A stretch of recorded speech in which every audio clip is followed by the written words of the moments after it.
Hi hello welcome to our channel. నేను మీ శ్రీ. ఈరోజు మనం చెప్పుకోబోయే కథ విలన్ పార్ట్ 34.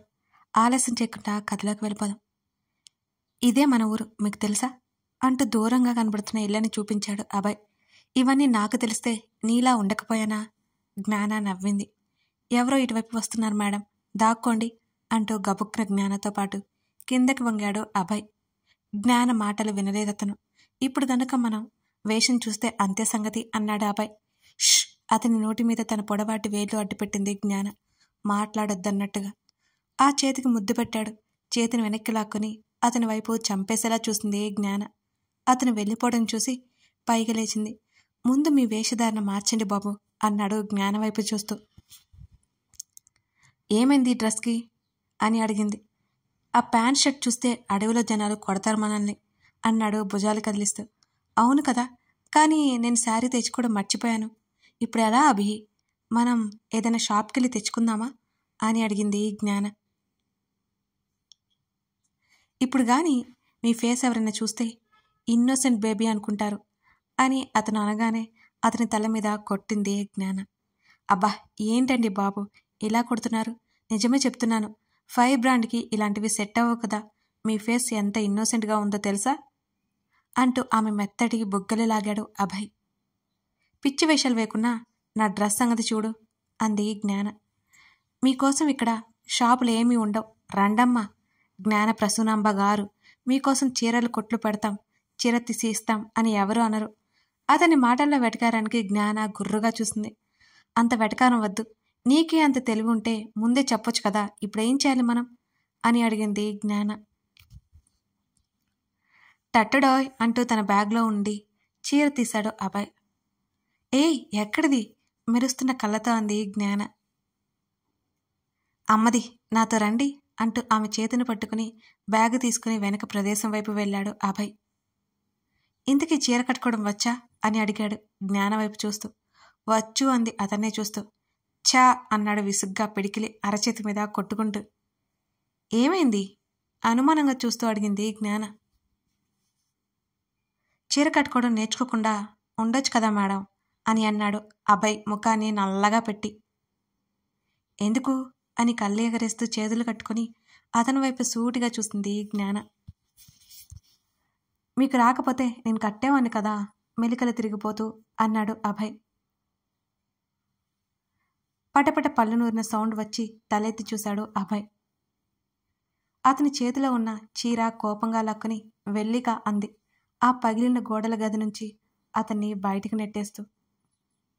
ఇది చాలా అన్యాయం, ఇంతకు అనుభవిస్తారు అని కచ్చిగా అన్నాడు అభయ్. సరేగాని బ్లౌజ్ అని అడిగింది మెల్లిగా.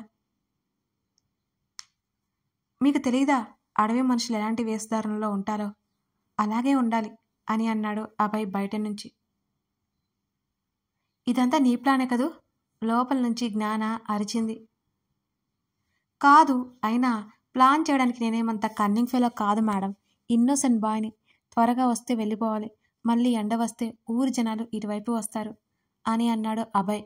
విరిగిపోయిన పిట్టగోడ మీద కూర్చొని చేతిలో ఉన్న కర్రను నేల మీద నెమ్మదిగా కొడుతున్నాడు అతను. జ్ఞానం వచ్చినట్టు అలికిడి వినిపించడంతో తల ఎత్తి చూసిన అతను ఫ్రీజ్ అయిపోయాడు. ఎరుపు పచ్చ రంగు కాటన్ చీర కట్టుకుని జుట్టు అంతా ముందుకు వేసుకుని చీరతో శరీరాన్ని కవర్ చేసుకునే పనిలో పడింది జ్ఞాన. ఆమె ముఖం పచ్చగా చీరలో ఇంకాస్త రంగు పెరిగినట్టు కనబడుతోంది. అతని కళ్ళు మెరిసే. బ్యూటిఫుల్ అన్నాడు పైకే లేస్తూ. భుజాల చుట్టూ చీర కవర్ చేసుకుంది జ్ఞాన. గాల్లో తేలుతున్న అభయ్ నేల మీద పడ్డాడు ఆ చర్యకి. ఆ కొంగు ఎందుకండి? అభయ్ ముఖం మాడిపోయింది. బేవర్స్ గాళ్ళుంటారని ముందు జాగ్రత్త అభి. పళ్ళు కనపడేలా నవ్వింది జ్ఞాన. నన్నే అంటున్నారు కదూ పళ్ళు బిగించి గుర్రుగా చూశాడు అభయ్. నీకు అలా అనిపిస్తే నేనేం చేయలేను. అయినా గుమ్మడికాయ దొంగ ఏదో సామెత ఉంటుంది కదా, నేను కొంచెం వాటిలో వీక్లే. అచ్చం అలాగే ఉంది నీ సిచ్యువేషన్ అంది జ్ఞాన అతన్ని ఏడిపించే అవకాశాన్ని సద్వినియోగపరుచుకుంటూ. చాలు చాలు, నాకు అవకాశం వస్తుంది అప్పుడు చెప్తా మీ పని అని అన్నాడు అభయ్. ఏడ్చావులే అన్నట్టు చూసింది జ్ఞాన.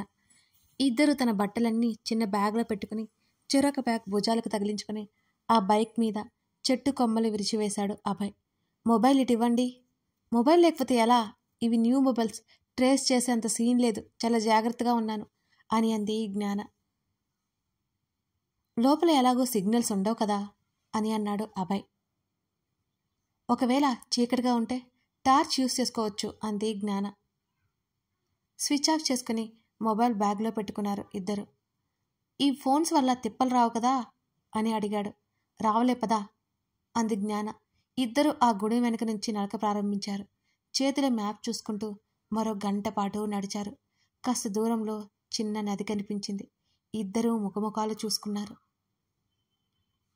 ఏమైనా తిని మళ్ళీ నడుద్దాం అని అన్నాడు అభయ్. సరే అన్నట్టు తల ఊపింది జ్ఞాన.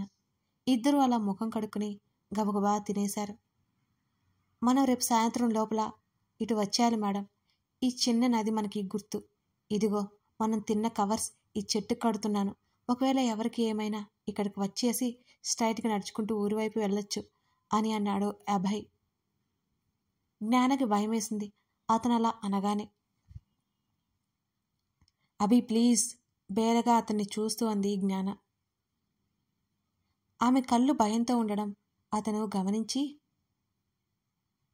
మేడం డోంట్ బి ప్యానిక్, ఉదాహరణకి చెప్తున్నా అంతే, మనమిద్దరం క్షేమంగా వచ్చేస్తాం అన్నాడు ఆమెను హత్తుకుంటూ.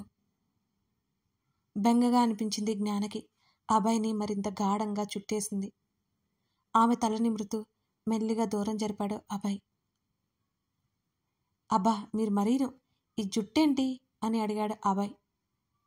ఏమైందో అర్థం కాలేదు ఆమెకి. ప్రశ్నార్థకంగా చూసింది అతని వంక. బ్యాండ్ ఉందా మీ దగ్గర అని అడిగాడు. బ్యాగ్లో ఉన్న బ్యాండ్ తీసి అతనికిచ్చింది. ఆ బ్యాండ్ పట్టుకుని తన బుగ్గ మీద వేలితో తట్టుకుంటూ 2 క్షణాలు ఆలోచించి వెనక్కి తిరగండి చెప్తా అని అన్నాడు అభయ్. ఎందుకన్నట్టు చూసింది జ్ఞాన. ముందు తిరగండి మేడం. ఆమె భుజాలు పట్టుకుని తిప్పేశాడు అభయ్. ఆమె నడుము వరకు సిల్క్లా జారిపోతున్న జుట్టుని మొత్తం కలిపి ఒక వైపుకి కొప్పు వేసి సిగకట్టాడు అతను. జ్ఞాన భుజాల చుట్టూ ఉన్న చీర కొంగు తీస్తుంటే అతని చేతి మీద ఒక్కటిచ్చింది జ్ఞాన. తీసేయచ్చు కదా, పర్ఫెక్ట్గా సెట్ అవుతారు మూతి బిగించి అన్నాడు అభయ్. ఏం అవసరం లేదు పదా అంది చేతుకున్న వాచ్ వైపు చూసుకుంటూ జ్ఞాన. బ్యాగ్లో ఉన్న మ్యాప్ మరోసారి బయటకు తీసి దిక్ చూసి పట్టుకుని ఎటు వెళ్ళాలో డిసైడ్ అయ్యి అవన్నీ జాగ్రత్తగా బ్యాగ్లో పెట్టుకున్నారు అభయ్. ఇద్దరు అడవిలో కష్టంగా నడుచుకుంటూ వెళ్తున్నారు.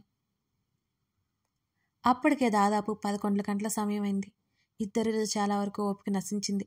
జ్ఞాన వాటర్ బాటిల్ బయటకు తీగా ఇద్దరు మంచినీరు తాగి చెట్టు కింద అలా కూలబడ్డారు.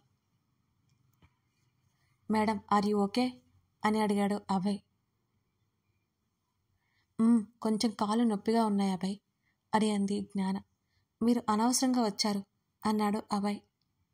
ఇట్స్ ఓకే, ఇక వెళ్దాం పదా అంది జ్ఞాన. అప్పుడేదో జంతువు అరుపు వినిపించి ఇద్దరు ఉలిక్కిపడి చూశారు. వెంటనే బ్యాగ్లో ఉన్న చాక్ బయటికి తీశాడు అభయ్. వెంటనే ఆ చెట్టు కింద నుంచి లేచి చుట్టూ చూశారు. గుబురుగా చెట్ల పొదలు కనిపించాయి. ఎటు నుంచి ఏ జంతువు వస్తుందో కూడా అర్థం కానట్టుంది ఆ ప్రదేశం. జ్ఞాన భుజం చుట్టూ చేయి వేసి దగ్గరికి అనుకున్నాడు అభయ్. ఆ శబ్దం దగ్గరికి వచ్చే కొద్దీ అడవి పంది అని అర్థమైంది అభయ్కి. మేడం ఫాస్ట్గా చెట్టెక్కండి తొందర చేశాడు అభయ్. అభి ఎందుకు అని అడిగింది జ్ఞాన. అభయ్ మోకాళ్ళ దగ్గర పట్టుకుని పైకి ఎత్తాడు. చెట్టు మొదలు పట్టుకుని అలాగే పైకెక్కింది జ్ఞాన. అభయ్ ఎక్కేద్దామనుకునేసరికి చెట్టు పొదలు దాటుకుని బయటికి వచ్చింది అడవి పంది. గుండె జారిపోయిందేమో అన్నట్టుగా అనిపిస్తోంది జ్ఞానకి దాన్ని చూస్తుంటే. అభయ్ని చూసి కోపంగా ముఖం పెట్టి ఒక్కొక్క అడుగు ముందుకు వేస్తోంది ఆ అడవి పంది. అభయ్ మెల్లిగా అడుగులు వెనక్కి వేయడం మొదలుపెట్టాడు. భయంతో ఏడుపొచ్చేస్తోంది జ్ఞానకి. జ్ఞాన వైపు చూస్తూ నోటి మీద వేలు పెట్టుకున్నాడు. వెంటనే ఆ పంది వైపు చూపు మరల్చాడు అభయ్. చుట్టూ ఒకసారి గమనించడం మొదలుపెట్టాడు అతను. అతని జ్ఞానేంద్రియాలకు పని చెప్పాడు. జ్ఞాన కళ్ళల్లో నుంచి నీళ్లు కారిపోతున్నాయి. అభయ్కి ఏం కాకూడదని దేవుణ్ణి కోరుకుంటోంది ముచ్చటగా 3వ సారి. ఆ పంది నడకలో వేగం పెరుగుతోంది. వెంటనే వెనక్కి తిరిగి పరిగెత్తడం మొదలుపెట్టాడు అభయ్. అతను అలా పరిగెత్తడం ఆలస్యం. వెంటపడింది ఆ అడవి పంది. జ్ఞాన నోటికి చెయ్యడ్డు పెట్టుకుని ఏడుస్తోంది. అభయ్ ప్లీజ్ వచ్చేయ్, భయంగా అనుకుంటోంది. మరో 10 నిమిషాలైనా అభయ్ అరుపు గట్టిగా వినిపించింది. జ్ఞాన గుండెల్లో బాధ ఎక్కువైపోయింది. ఆ చెట్టు మీద నుంచి కిందకు దూకింది. అభయ్ వెళ్ళిన వైపు పరుగు పెట్టింది జ్ఞాన ప్రసూనాంబ. కథ కొనసాగుతోంది. ఇప్పుడు జ్ఞాన వెళ్ళింది కదా, అభయ్ ఎలా ఉన్నాడు? ఆ అడవి పంది బారిన పడిపోతే పరిస్థితి ఏంటి? తెలుసుకోవాలి అంటే తర్వాత కథ ఫాలో అవ్వాల్సిందే. ఈ స్టోరీని 6,000 మంది పైగా చూస్తున్నారండి. 600 లైక్స్ కూడా ఉండట్లేదండి. ఇది న్యాయమా? నాకు కూడా ఇంట్రెస్ట్ రావాలి కదండి. మీరు లైక్ చేస్తేనే కదా నేను ఇంకా ఇవ్వగలను. చేస్తారు కదా, నేను మీ లైక్స్ కోసం, కమెంట్స్ కోసం ఎదురు చూస్తూ ఉంటాను. Thank you for watching this video.